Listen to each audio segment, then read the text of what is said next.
Bonjour tout le monde. Cette vidéo vous expliquera comment calculer l'aire latéral et l'aire total d'un cylindre droit. Voici un cylindre droit.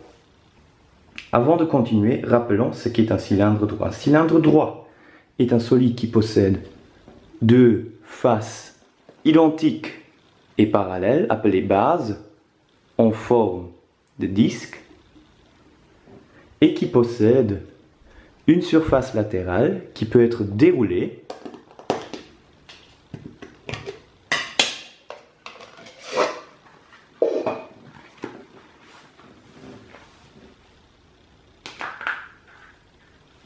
en un rectangle.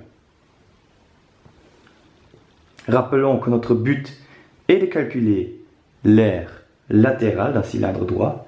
Alors pourquoi cette aire est appelée aire latérale? Ce n'est pas un hasard que l'on appelle ainsi. En effet, on désire calculer l'aire de la surface latérale. En développant notre exemple de cylindre droit, pour obtenir son patron, on doit calculer l'aire de la figure suivante, c'est-à-dire de ce rectangle, pour déterminer l'aire latérale du cylindre droit correspondant. Pour l'aire totale, c'est-à-dire l'aire de toutes les surfaces, on devra encore ajouter l'aire des deux bases à l'aire latérale. Pour trouver les formules permettant de calculer l'aire latérale et totale d'un cylindre droit, jetons un coup d'œil sur une animation créée avec l'application gratuite GeoGebra.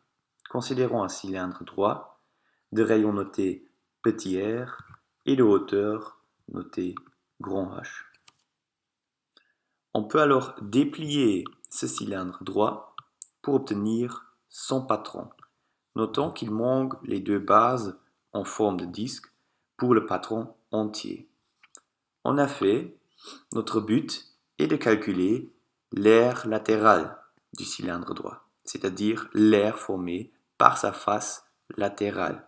Voilà pourquoi on s'intéresse pour l'instant uniquement à la face latérale et non aux deux bases en forme de disque.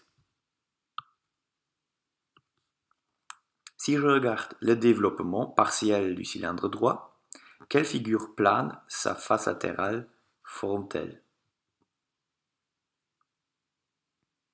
En effet, il s'agit d'un rectangle. Pour trouver l'aire latérale, on est donc amené à calculer l'aire de ce rectangle. Il faut donc multiplier sa longueur par sa largeur. Quelle est sa largeur coloriée en rouge?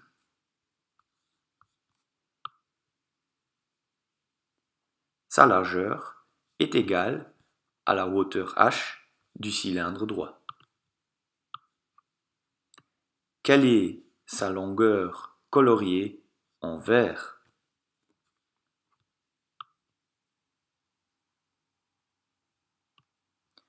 Sa longueur est égale à celle d'une des deux bases circulaires, c'est-à-dire au périmètre d'une base circulaire. Ainsi, il faut d'abord calculer le périmètre d'une des deux cercles du cylindre droit et on notera ce périmètre P indice B. Pour le trouver, je rappelle qu'on multiplie le rayon R de mon cylindre droit par 2π. Je répète que pour trouver l'aire latérale, notée à indice L, il faut connaître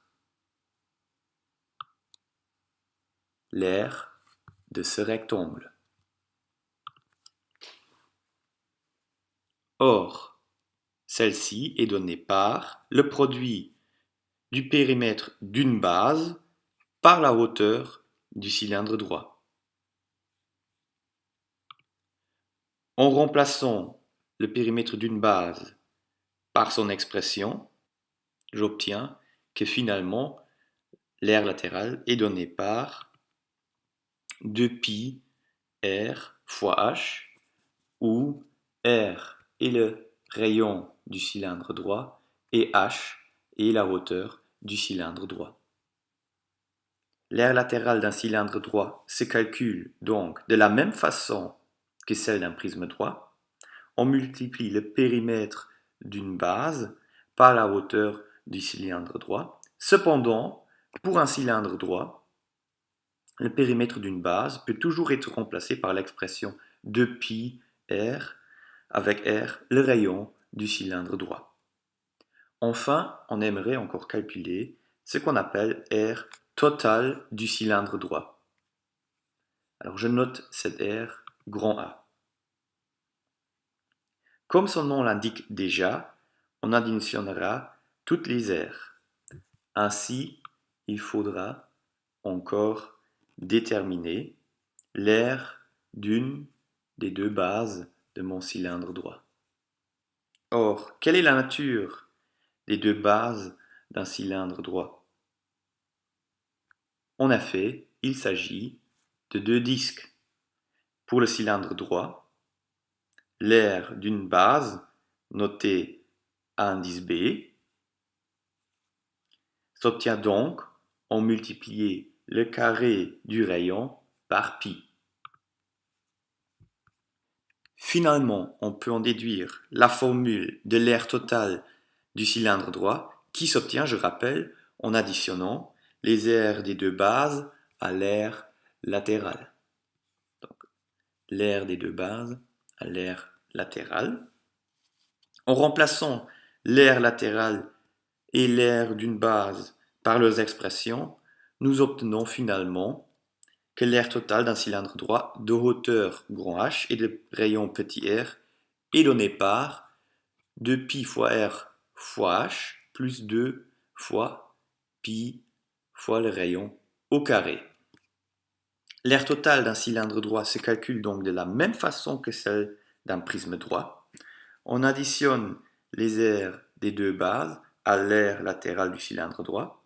Cependant, pour le cylindre droit, l'aire latérale peut toujours être remplacée par l'expression 2π fois r fois h, avec h la hauteur et r le rayon du cylindre droit, et l'aire d'une base peut toujours être remplacée par l'expression π fois le rayon au carré.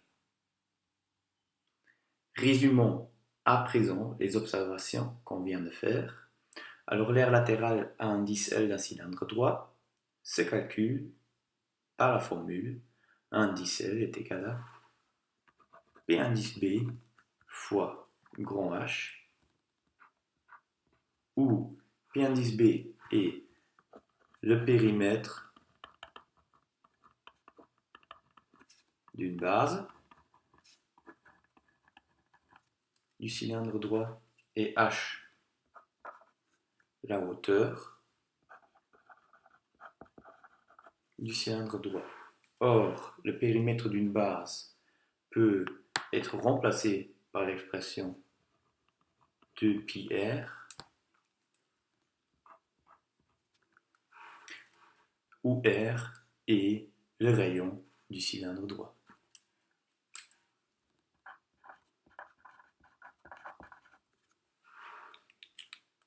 Ainsi, pour déterminer dans un exercice l'aire latérale d'un cylindre droit, je calcule le produit 2πr et je le multiplie par la hauteur du cylindre droit. Rappelons que pour calculer l'aire latérale d'un cylindre droit, on calcule l'aire formée par sa surface latérale.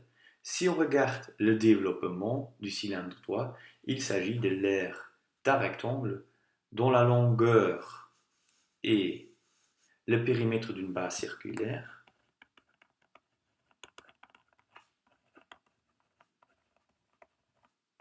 que je note P indice P équivaut à 2π fois r avec r le rayon du cylindre droit, et la largeur de ce rectangle est égale à la hauteur du cylindre droit. Pour calculer l'aire latérale, je multiplie donc le périmètre d'une base, à savoir 2πr, par la hauteur du cylindre droit. Enfin, je vous dois encore la formule de l'aire totale d'un cylindre droit. Comme son nom l'indique déjà, on additionnera toutes les aires. Ainsi, il faut encore rajouter l'aire des deux bases à l'aire latérale pour obtenir l'aire totale. L'aire totale notée grand A d'un cylindre droit se calcule par la formule. Alors grand A est égal à 1 indice L plus 2 fois 1 indice B, où 1 indice L est l'aire latérale du cylindre droit. 1 indice B par contre est l'aire d'une base du cylindre droit. Or, A indice L peut être remplacé par l'expression 2π fois R fois H, et A indice B peut être remplacé par l'expression π fois R au carré, où R est le rayon du cylindre droit et H la hauteur du cylindre droit. Donc H, la hauteur, et R, le rayon du cylindre droit. Terminons cette vidéo avec un exemple. Il faut calculer le volume, l'aire latérale et l'aire totale du cylindre droit ci-dessous. Pour ce faire, veuillez appuyer sur le bouton pause. Je continue dans 3, 2, 1. Dans la suite, je vais donner une solution très soignée et je vais décrire en détail toutes mes démarches, expliquant ainsi tous les calculs. Déterminons d'abord le rayon du cylindre droit. En effet, en divisant le diamètre de 2 mètres par 2, on obtient que le rayon est égal à 1 mètre. La hauteur du cylindre droit vaut 3 mètres. Pour calculer le volume du cylindre droit, je détermine d'abord l'aire d'une base. En effet, j'en ai encore besoin pour le calcul de l'aire totale, qui est également demandé, d'où je choisis de faire ce calcul à part. Alors pour l'aire d'une base, il faut calculer l'aire d'un disque. Donc je multiplie π par le rayon au carré, en remplaçant R par sa valeur qu'on vient de calculer.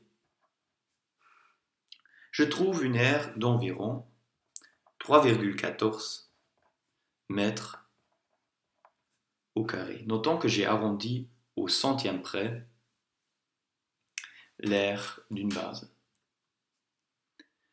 Le volume est égal au produit de l'aire d'une base par la hauteur du cylindre droit, c'est-à-dire à π fois R au carré fois la hauteur.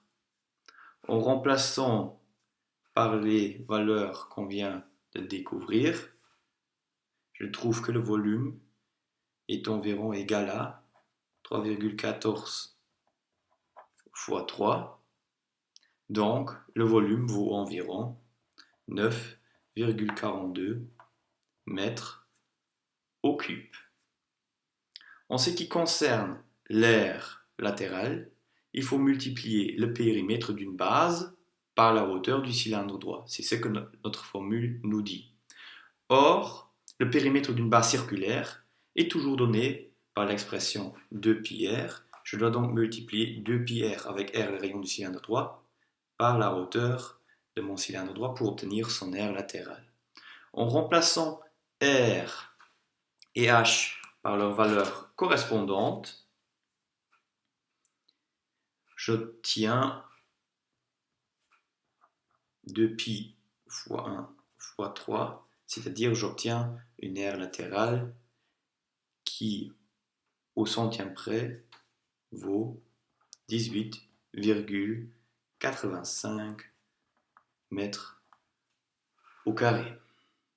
Enfin, pour trouver l'aire totale du cylindre droit, on additionne l'aire des deux bases à l'aire latérale. En remplaçant les différentes aires par leurs résultats correspondants,